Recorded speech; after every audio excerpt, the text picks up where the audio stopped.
అందరికీ నమస్కారం. ఇవాల్టి వీడియోలో మీకు తక్కువ బడ్జెట్లో ఉన్న ఒక రెడీ టు కన్స్ట్రక్షన్ ఓపెన్ ప్లాట్ని అయితే ఇక్కడ నేను చూపించబోతున్నాను. ఇక్కడ మీరు చూస్తున్నారు కదండి, ఇదేనండి మనకి సేల్కి వచ్చిన సైట్ అనమాట. ఇక్కడ మనకి చుట్టూ కూడా హౌసెస్ ఉన్నాయి, అపార్ట్మెంట్స్ కూడా ఉన్నాయి. ఇళ్ళకి మధ్యలోనే ఈరోజు ఒక ready to construction open plot అయితే మీ ముందుకి సేల్కి అయితే వచ్చిందండి. టోటల్గా ఒక 144 గజాల ఈ పడమర ఫేసింగ్ ఖాళీ స్థలం అయితే సేల్కి అయితే వచ్చింది.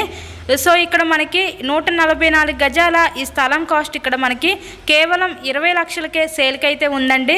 సో తక్కువ బడ్జెట్లో ఎవరైతే చూస్తున్నారో అలా చూసే వాళ్ళకి ఇది one of the best option అనుకోవచ్చు. సో మీకు కనుక ఇంట్రెస్ట్ ఉంటే స్క్రీన్ మీద ఇచ్చిన మా కాంటాక్ట్ నెంబర్కి కాల్ చేసి ఈ సైట్ని అయితే విజిట్ చేయండి. Ready to construction open plot అండి. ఈ టోటల్గా ఈ 144 గజాల స్థలం కేవలం 20 లక్షలకే మన ముందుకి సేల్కి అయితే వచ్చింది. ఇంట్రెస్ట్ ఉంటే తప్పకుండా విజిట్ చేయండి. మెయిన్ రోడ్కి దగ్గరలోనే ఈరోజు ఈ సైట్ అయితే ఉంటుందండి మనకి. సో ఎవరు మిస్ చేసుకోవద్దు, తప్పకుండా విజిట్ చేయండి. అలాగే వీడియోని లైక్ చేసి మీ ఫ్రెండ్స్ అండ్ ఫ్యామిలీ మెంబర్స్ కూడా షేర్ చేయండి. So thank you and thanks for watching this video.